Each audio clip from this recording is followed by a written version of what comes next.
Hello students of class 8, आप लोगों को सोशल साइंस के सिविक्स राजनीतिक शास्त्र का लेसन नंबर 2 जिसमें आप लोग को पढ़ना है the constitution of India. Bharat का संविधान। भारत का संविधान क्या है, भारत का संविधान कैसे बना, भारत के संविधान के निर्माता कौन है, भारत के संविधान बनने में क्या समय लगा, भारत का संविधान हमें कौन कौन सी मूलभूत सुविधाएं प्रदान करती है, क्या क्या हमारा मौलिक अधिकार है, ये सब संविधान के द्वारा बताया गया है। आइए हम इस पर विशेष रूप से आप लोगों से चर्चा करते हैं। तो स्टूडेंट्स, सबसे पहला पॉइंट है the making of the constitution. संविधान कैसे बना, संविधान का निर्माण कैसे हुआ। आइए, the constitution is very important document, it is set of basic rules. The constitution of India is the supreme law of India. कहा जाता है कि संविधान जो है किसी भी देश के लिए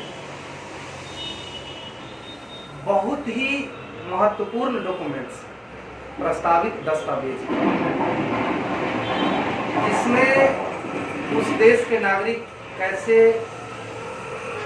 अपना कर्तव्य जानेगा, उसका क्या क्या जरूरत है, क्या संविधान ने उसको दिया है, ये सब जानकारियां प्राप्त करता है। संविधान का कौन कौन सा रूल है, नियम है। The constitution of India is the supreme law of India. कहा जाता है कि भारत का जो संविधान है वही सर्वोच्च कानून होता है। मतलब संविधान में जो लिखा है न्याय भी उसी के आधार पर मिलता है। India lays down the framework define fundamental political principles establishing the structure, producers, powers and duties of the government. संविधान हमें बताता है कि हमारा पॉलिटिकल कार्य क्या होना चाहिए, राजनीतिक उद्देश्य, राजनीतिक नियम क्या है, उसकी स्थापना कैसे हुआ, किस आधार पर कोई रूल बना, रेगुलेशन बना, सरकार को संविधान के तहत कौन कौन सा पावर दिया गया है, सेंट्रल गवर्नमेंट, स्टेट गवर्नमेंट, केंद्र सरकार का कौन सा पावर है, राज्य सरकार का कौन सा पावर है। छात्रों, पहले आप लोग ये ध्यान दीजिएगा कि भारत में दो प्रकार के सरकार हैं। एक सेंट्रल गवर्नमेंट जो ऑल ओवर इंडिया की सरकार है, और एक स्टेट गवर्नमेंट जो हर राज्य की अपनी अपनी सरकारें होती हैं। जैसे बिहार है तो बिहार का अपना विधानसभा है, एमएलए मेंबर लेजिस्लेटिव असेंबली का चुनाव होता है, जिसमें 243 बिहार विधानसभा के सीट हैं, उस पर चुनाव होते हैं। उसके बाद बिहार के जो चीफ मिनिस्टर होते हैं वही बिहार गवर्नमेंट होते हैं। उसी तरह से झारखंड, वेस्ट बंगाल, उत्तर प्रदेश, महाराष्ट्र, तमिलनाडु, हर स्टेट की अपनी अपनी सरकार होती है।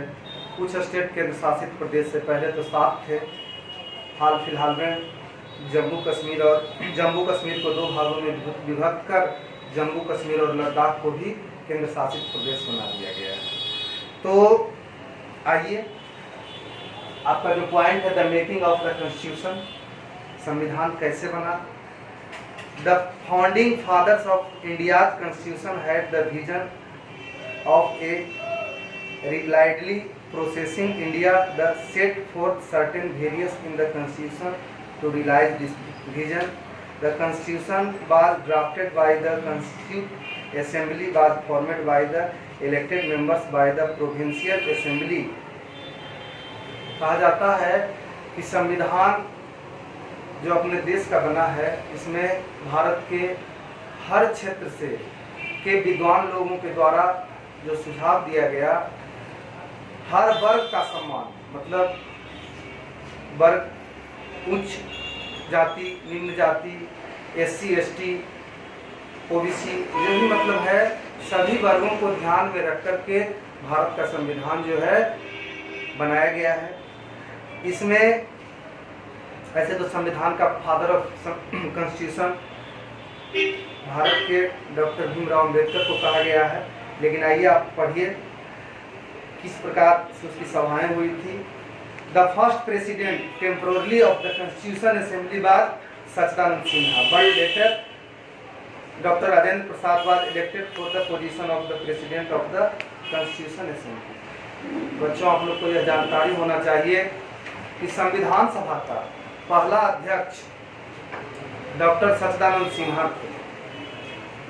संविधान सभा के पहला अस्थायी अध्यक्ष डॉक्टर सच्चिदानंद सिन्हा थे। बाद में डॉक्टर राजेंद्र प्रसाद को संविधान सभा के द्वारा अस्थायी अध्यक्ष चुना गया। डॉक्टर सच्चिदानंद सिन्हा भी पटना के रहने वाले थे। इन्हें एक जनगात चक्रवर्ती के नाम से जाना जाता था।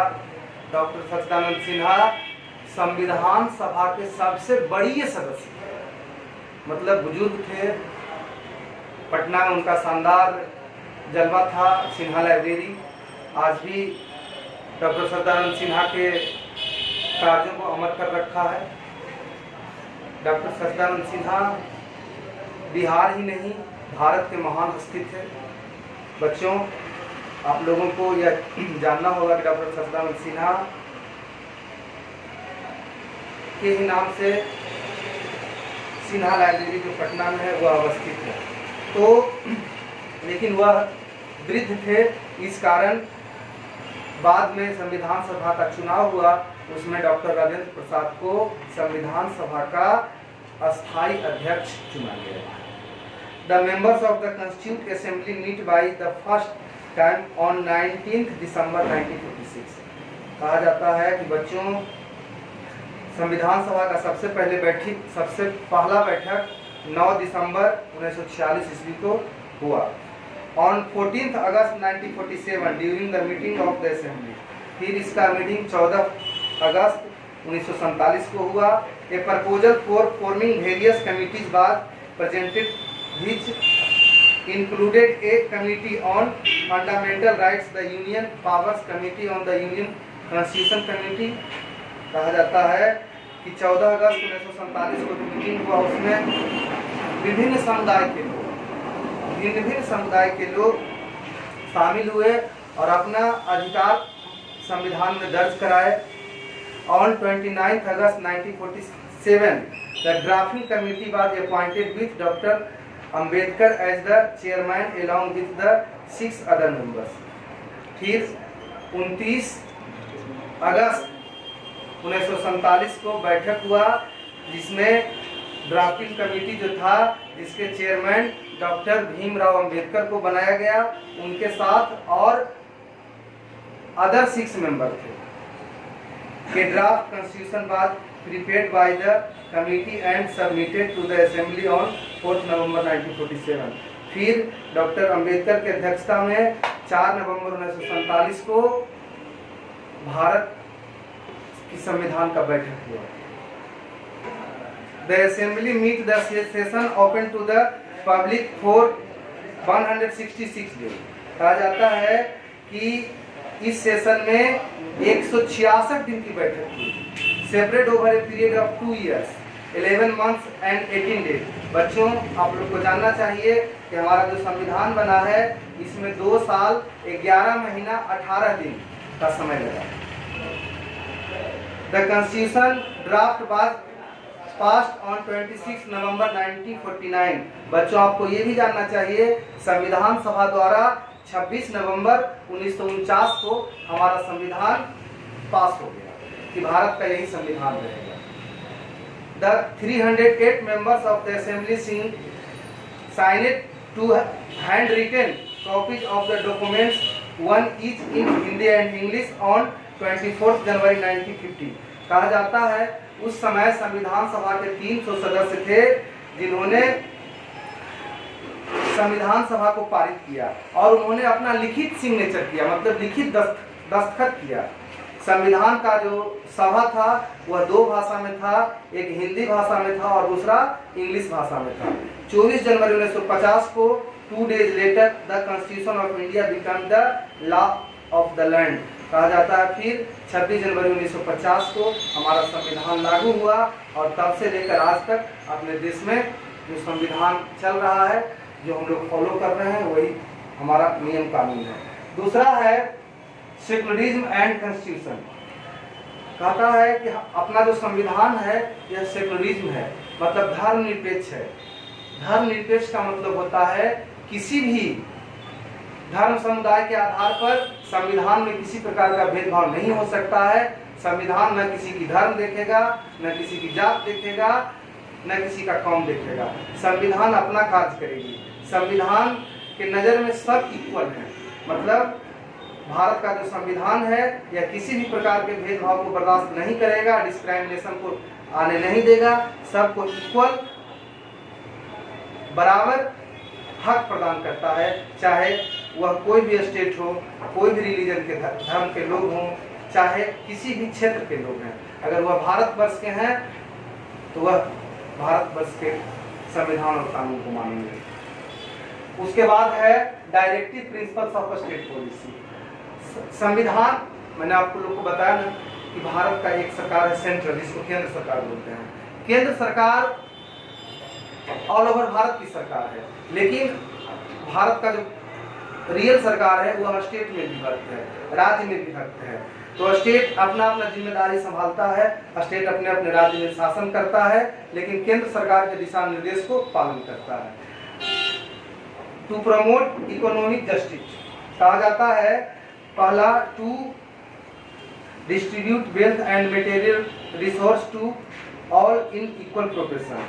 कहा जाता है कि राज्य सरकार हर प्रकार के जो इकोनॉमिक सहायता होता है वह सभी को प्राप्त करवाता है। To provide equal means of livelihood to all the citizens. देश के जितने भी नागरिक होते हैं सबों को समान हक और समान अधिकार प्राप्त दिलाना केंद्र सरकार और राज्य सरकार का हक होता है। To secure proper condition of work for all workers. सभी लोगों को हर प्रकार का कार्य करना है, हर प्रकार का काम मिले, सबको रोजी रोटी का अधिकार मिले।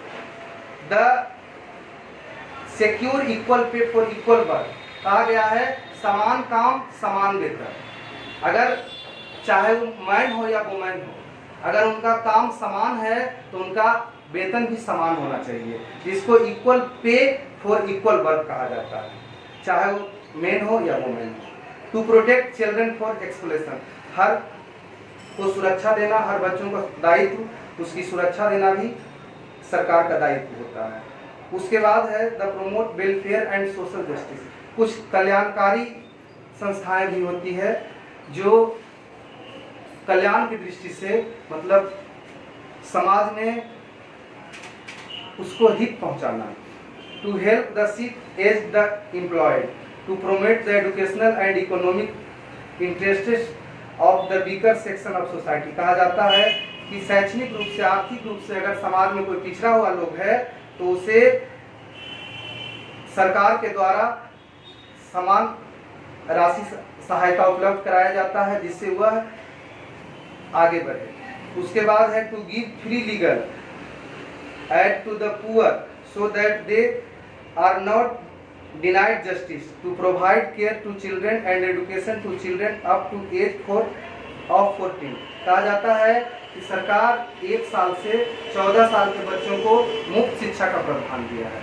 मतलब प्रथम क्लास से, प्रथम 1 साल से लेकर 14 साल के बच्चों तक मुफ्त शिक्षा, जो मतलब 1 क्लास से लेकर 10th क्लास तक, मैट्रिक तक, सबों को मुफ्त शिक्षा का अधिकार है, सबों को सरकार देती है। लेकिन कुछ समस्याएं ये आती है कि सरकार का जो गवर्नमेंट हाई स्कूल होता है उसमें कुछ सही तरह से सब चीज फॉलो नहीं होता है। दूसरा है टू प्रोटेक्ट एंड इम्प्रूव निच cattle and prohibit the slaughter of cow, lambs and other meat and drought cattle।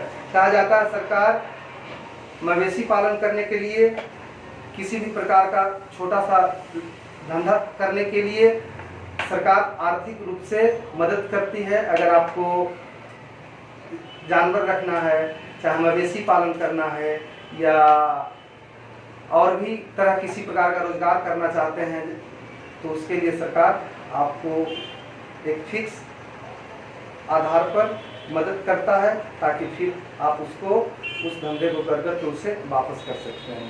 तो बच्चों, आप लोग को आज making of the constitution, secularism and constitution, directive principles of the state policy to promote economic justice और to promote welfare and social justice, ये 5 point के बारे में बताया गया है।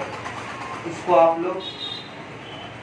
लोगों को इसका मीनिंग और इससे संबंधित क्वेश्चन भेजा जाएगा। और फिर इसका जो नेक्स्ट है, uniform civil code, fundamental rights, हम लोग का क्या अधिकार है, right against, right to freedom और रिलीजन, हमारा स्वतंत्रता और धार्मिक रूप से क्या अधिकार है, ये सब आगे पढ़ना है। यह नेक्स्ट पीरियड में होगा। आप लोग को इससे संबंधित सब कुछ भेजा जाएगा। That's all.